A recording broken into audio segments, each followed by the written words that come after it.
بسم اللہ الرحمن الرحیم۔ محترم ناظرین، السلام علیکم ورحمۃ اللہ وبرکاتہ۔ جمعیت علماء اسلام کے سربراہ حضرت مولانا فضل الرحمان صاحب دامت برکاتہم العالیہ کا خدمات حضرت مولانا حامد الحق شہید رحمۃ اللہ علیہ کانفرنس سے خطاب۔ تفصیلات کے مطابق جمعیت علماء اسلام کے سربراہ مولانا فضل الرحمان صاحب دامت برکاتہم العالیہ نے جمعیت علماء اسلام کے زیر اہتمام منعقدہ یکجہتی مغربی ایشیا کے اس حساس علاقے و خدمات مولانا حامد الحق مرحوم کانفرنس سے خطاب کرتے ہوئے ملکی اور بین الاقوامی حالات پر کھل کر اظہار خیال کیا۔ انہوں نے کہا کہ مولانا سمیع الحق اور مولانا حامد الحق رحمہم اللہ کی یاد میں اس طرح اکٹھا ہونا بہت ضروری تھا۔ ہمارا تعلق اس سلسلے کے ساتھ ہے جہاں رحلتوں اور جان قربان کرنے والوں پر ماتم برپا نہیں کیے جاتے، بلکہ ان کے مشن کو زندہ رکھنے کے عزم کا اعادہ کیا جاتا ہے۔ مولانا فضل الرحمان صاحب نے کہا کہ اکوڑا خٹک جیسے ادارے محض تعلیمی ادارے نہیں بلکہ یہ نظریات کی بنیادیں ہیں۔ ان علماء نے انگریزوں کے آگے یہ نہیں کہا کہ ہمارا اس جدوجہد سے کوئی تعلق نہیں ہے۔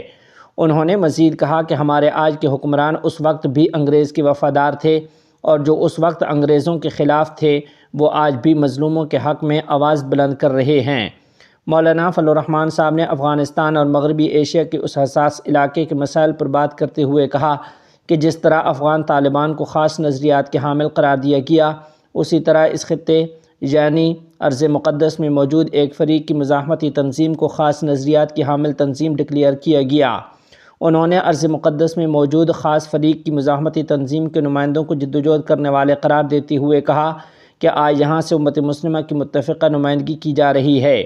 مولانا فضل الرحمان صاحب نے ناجائز ریاست کو تسلیم کرنے کی کوششوں کی مخالفت کرتے ہوئے کہا کہ 7 اکتوبر سے اس خطے میں موجود ایک فریق کی مزاحمتی تنظیم کی جدوجہد نے اس خطے کی ناجائز ریاست کو تسلیم کرنے کی سوچ کو ختم کر دیا ہے۔ مولانا فضل الرحمان صاحب نے عالمی اداروں پر تنقید کرتے ہوئے کہا کہ عالمی اداروں کو امریکہ اور مغرب نے غیر مؤثر بنایا ہوا ہے۔ مولانا فضل الرحمان صاحب نے افغانستان کی حالیہ صورتحال اور پاکستان کی اپنائی گئی پالیسیوں پر بھی سخت تنقید کی۔ ان کا کہنا تھا کہ ظاہر شاہ کے دور سے لے کر اشرف غنی کی حکومت تک افغانستان میں ایسی حکومتیں رہی ہیں جن کا جھکاؤ انڈیا کی طرف تھا۔ موجودہ امارت اسلامی کی حکومت کو سفارتی کوششوں سے پاکستان کے قریب لایا جا سکتا تھا، لیکن مبینہ طور پر پاکستان کی پالیسیوں نے اس موقع کو ضائع کر دیا ہے۔ کشمیر کا مسئلہ ہے، لیکن کشمیر کے مسئلے سے پہلے ہمیں افغانستان کے حوالے سے سوچنا ہوگا کہ پاکستان بحیثیت ریاست کے اس نے افغانستان کے ساتھ اپنے سفارتی تعلقات بہتر کیوں نہیں بنائے کہ ظاہر شاہ سے لے کر اشرف غنی تک جتنی حکومتیں آئی ہیں پرو انڈین تھی، سوائے امارت اسلامی افغانستان کے۔ اگر ہم کوئی سیاست جانتے، اگر ہم کوئی سفارت جانتے، اگر ہم کوئی اپنا ملکی مفاد جانتے تو آج افغانستان کو ایک پرو پاکستان افغانستان ہونا چاہیے تھا۔ ہم ان کو بھی دھکیل رہے ہیں کہ جاؤ تم روس کے ساتھ کہیں بات کرو، چائنا کے ساتھ بات کرو، انڈیا کے ساتھ بات کرو۔ کس بات پر؟ مولانا فضل الرحمان صاحب نے پاک افغان سرحد پر مال بردار گاڑیوں کی طویل قطاروں اور اس کے نتیجے میں عوام کے مالی نقصان پر گہری تشویش کا اظہار کیا۔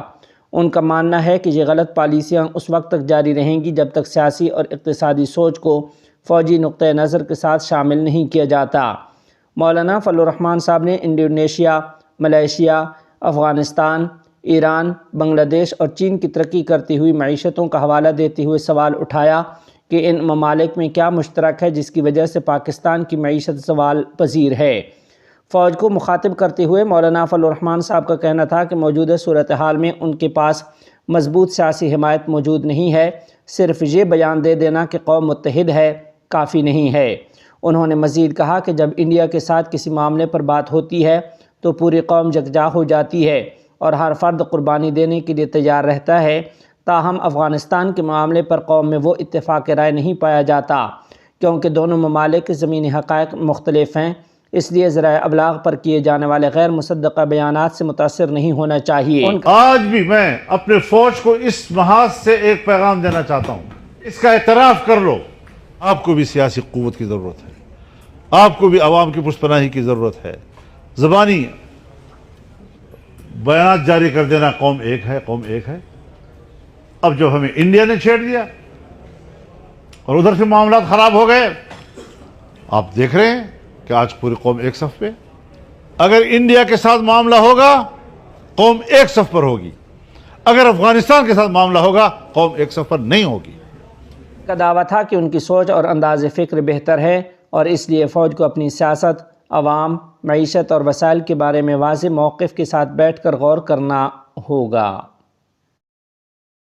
دوحہ میں افغان وزیر خارجہ کی حامیم الف سین کے رہنماؤں سے ملاقات.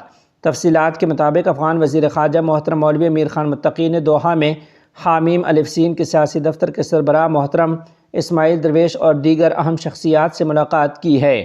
اس ملاقات کے دوران ارض مقدس کے جنوبی علاقے غینزہا میں پیش آنے والے ناخوشگوار واقعات میں نثار ہونے والے لاکھوں مظلوم معصوم مسلمانوں کے لیے خصوصی دعا کی گئی. افغان وزیر خارجہ مولوی امیر خان متقی اور ان کے ہمراہ وفد نے ارض مقدس کی باسی عوام کی مسلسل کوششوں اور ثابت قدمی کو سراہا اور اس علاقے میں موجود ناجائز ریاست کی انتظامیہ کی جانب سے کیے جانے والے مبینہ نامناسب رویے اور انسانی صورتحال پر تشویش کا اظہار کیا. وزیر خارجہ مولوی امیر خان متقی نے اس موقع پر کہا کہ افغانستان کے عوام اپنے مظلوم ارض مقدس کے باسی بھائیوں کے برحق جد و جہد کی حمایت کرتے ہیں اور ان کی کامیابی کے لیے دعا گو ہیں. افغان عازمین حج کا پہلا قافلہ سعودی عرب پہنچ گیا. حکام کے مطابق اس دوران ایئرپورٹ پر وزیر حج و اوقاف شیخ نور محمد ثاقب و دیگر حکام موجود تھے. عازمین کے استقبالیہ کے لیے مدینہ منورہ میں کونسل حکام بھی موجود تھے.